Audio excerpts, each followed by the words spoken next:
Meu nome é Michael Thompson, e se você tivesse me conhecido alguns anos atrás, jamais imaginaria que eu terminaria onde terminei. Eu era o tipo de homem que entrava em um ambiente e fazia questão de ser ouvido. Alto, postura firme, olhar sempre direto.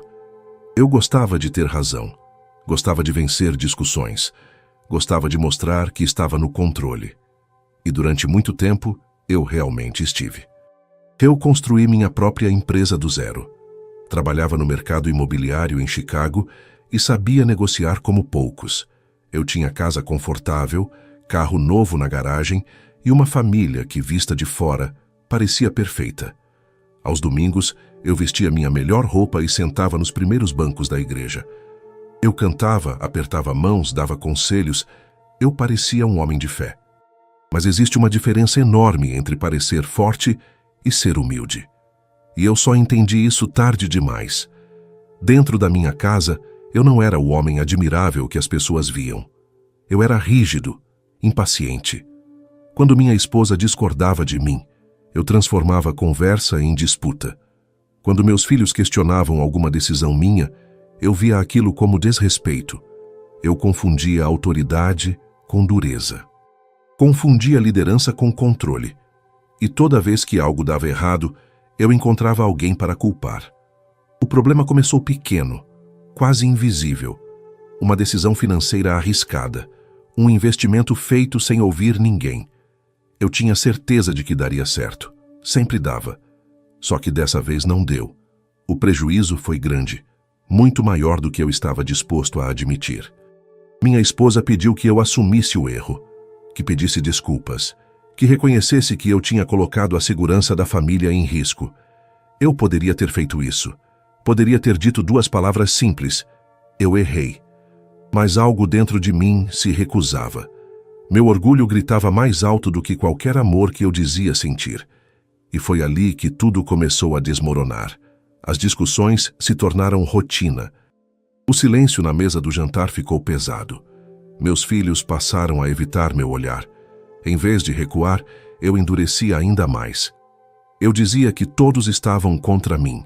Eu dizia que ninguém reconhecia o quanto eu trabalhava. Eu dizia que Deus estava sendo injusto comigo. Sim, eu comecei a culpar Deus. Quando as coisas pioraram de vez e minha família se afastou, eu não consegui suportar a ideia de que a culpa era minha. Era mais fácil negar a fé do que admitir o erro. Eu deixei de acreditar. Passei a repetir que religião era ilusão, que Deus não existia, que tudo era coincidência. No fundo, eu só não queria encarar o homem que eu tinha me tornado. Talvez você esteja me ouvindo agora e pensando que jamais faria o mesmo. Eu também pensava assim. Eu tinha convicções fortes, eu tinha argumentos, eu tinha respostas para tudo. Só não tinha humildade. E o que acontece quando um homem perde a família, perde a fé, e continua acreditando que ainda está certo, ele começa a perder tudo o resto também. Se em algum momento da sua vida você já deixou de pedir perdão só para não dar o braço a torcer, eu quero que você continue comigo. Porque a minha história não começou na rua, nem no frio, nem no momento em que meu coração parou. Ela começou muito antes, dentro do meu próprio coração endurecido. E talvez enquanto você me escuta, você consiga identificar algo que eu demorei anos para enxergar. Me conta depois se alguma parte disso parece familiar para você. Naquela noite, o frio não era apenas desconfortável, ele era agressivo. O vento cortava como lâminas invisíveis atravessando minhas roupas gastas. Eu estava deitado atrás de um prédio abandonado, tentando me proteger como podia com pedaços de papelão. Meus dedos já não respondiam direito. Eu esfregava as mãos uma na outra, mas era como tentar aquecer pedra. Eu me lembro de pensar que já tinha suportado invernos difíceis antes. Eu sempre suportava, sempre resistia. Mas naquele dia, algo era diferente. O frio não estava apenas na pele, estava entrando para dentro de mim. Meu peito começou a doer não como uma pontada rápida, mas como um aperto constante que se espalhava pelos braços. Minha respiração ficou curta. Cada tentativa de puxar ar parecia insuficiente. Eu tentei me levantar e minhas pernas falharam. Caí de joelhos na calçada congelada. O mundo começou a girar devagar, como se tudo estivesse ficando distante. Eu olhei para minhas mãos e percebi que estavam pálidas demais, quase azuladas. Eu senti um medo que fazia anos que não sentia. Não era medo de passar mais uma noite na rua. Era medo de que aquela fosse a última. Meu coração começou a bater irregular, forte demais, depois fraco demais. Eu podia ouvir o som dentro da minha cabeça, como um tambor descompassado. Pensei nos meus filhos pela primeira vez em muito tempo sem raiva, só com uma pergunta silenciosa que não tinha resposta. Eu percebi que estava morrendo quando o frio simplesmente desapareceu. Não porque eu estivesse aquecido, mas porque eu já não sentia quase nada. O corpo ficou pesado e ao mesmo tempo distante. Minha visão escureceu pelas bordas. O barulho do vento sumiu. O mundo perdeu o som. Eu tentei gritar, mas minha boca não obedeceu. Foi então que algo estranho aconteceu. No meio daquele apagamento não veio pânico. Veio uma sensação de rendição. Como se eu estivesse soltando algo que lutei para segurar a vida inteira.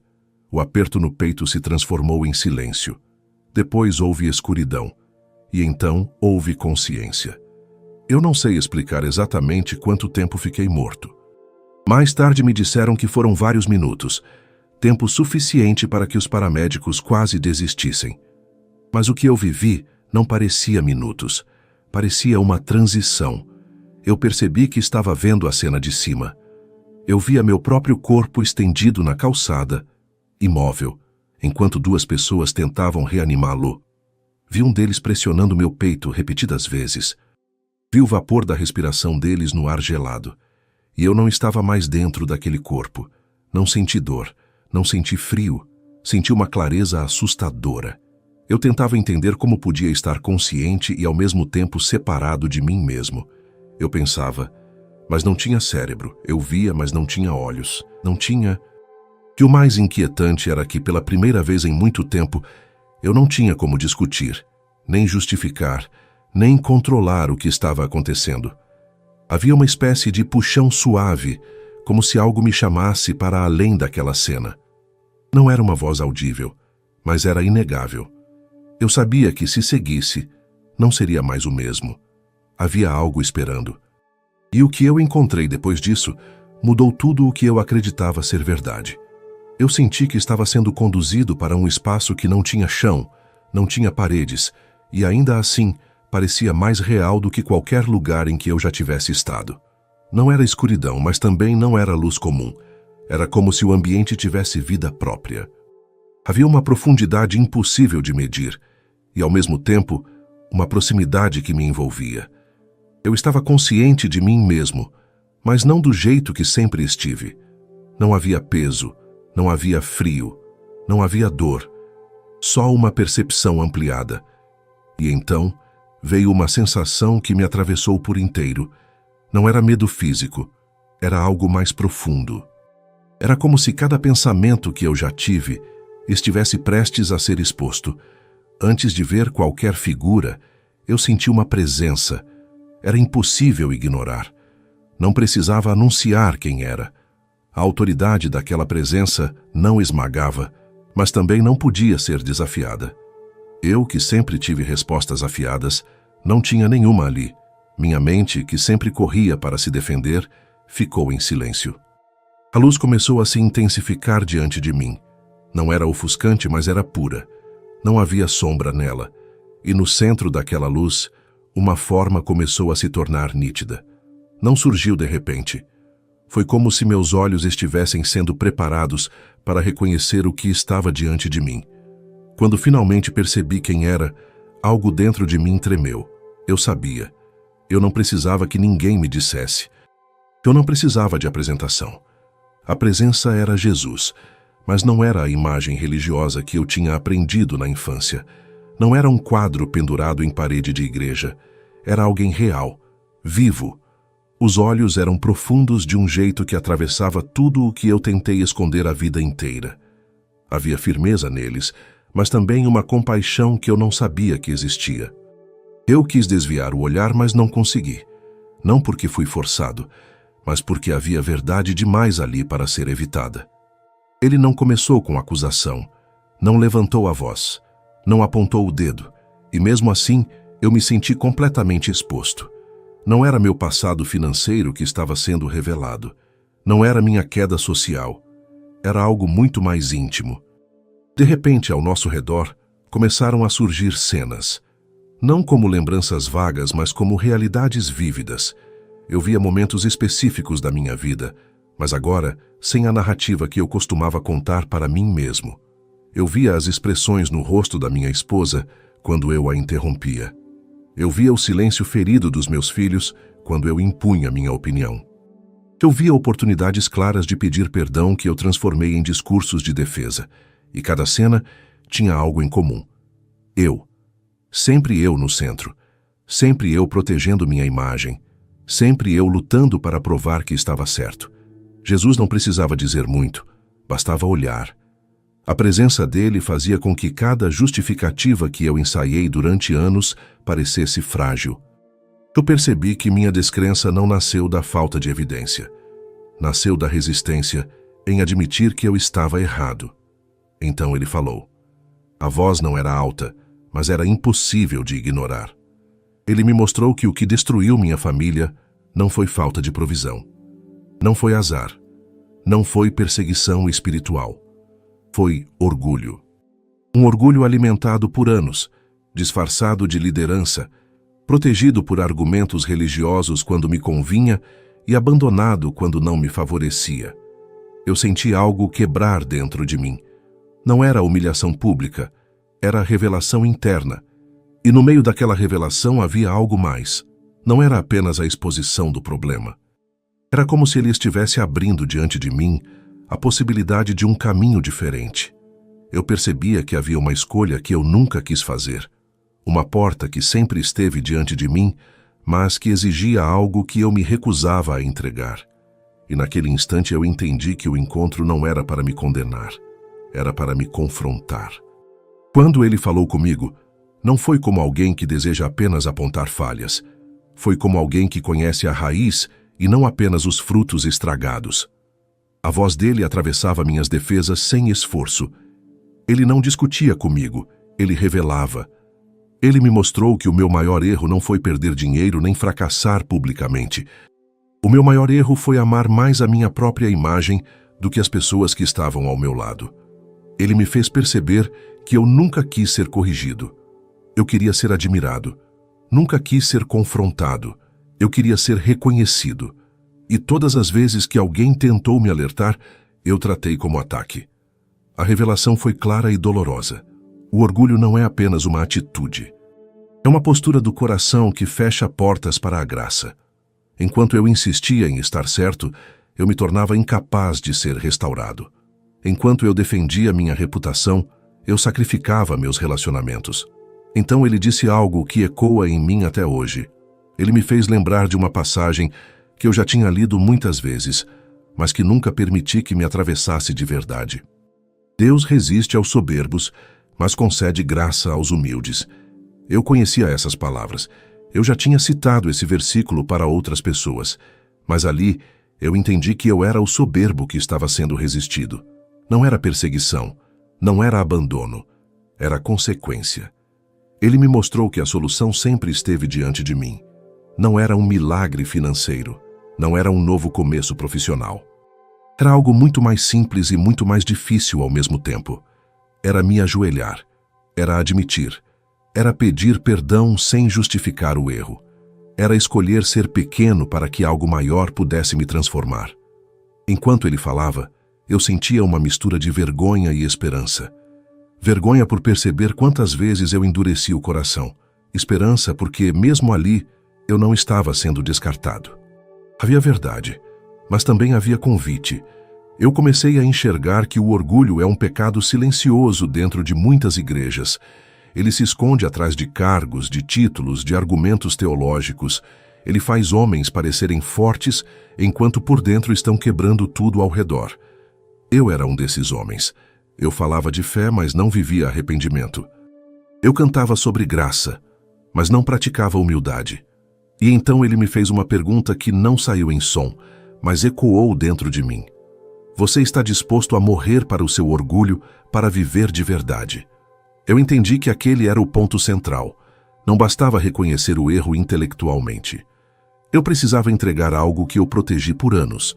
Eu precisava abandonar a necessidade de sempre vencer. Eu percebi que a verdadeira força não estava em provar que eu estava certo. Estava em admitir que eu estava errado. E quanto mais eu absorvia essa verdade, mais eu sentia que uma decisão precisava ser tomada.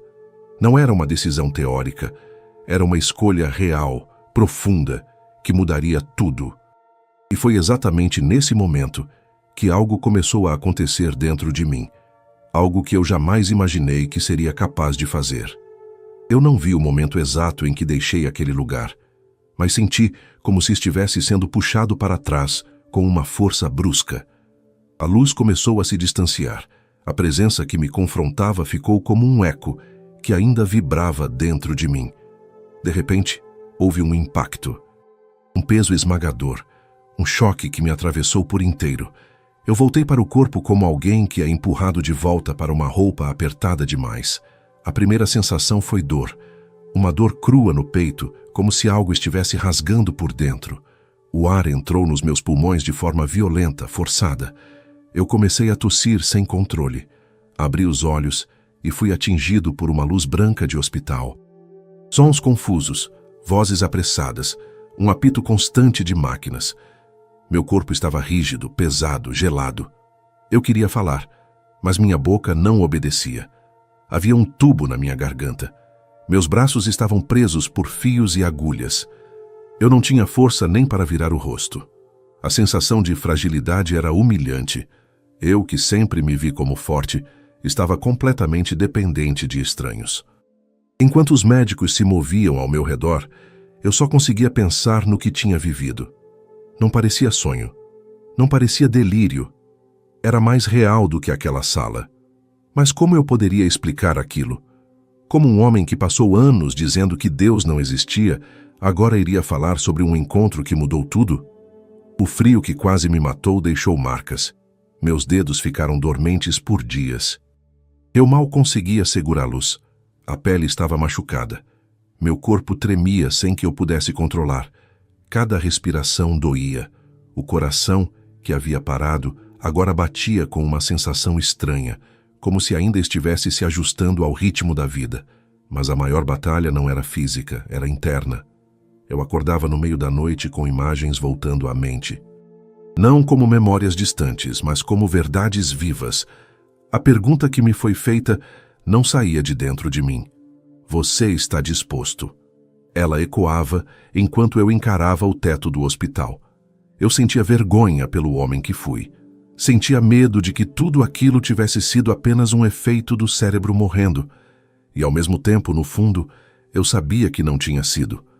Houve momentos em que tentei racionalizar.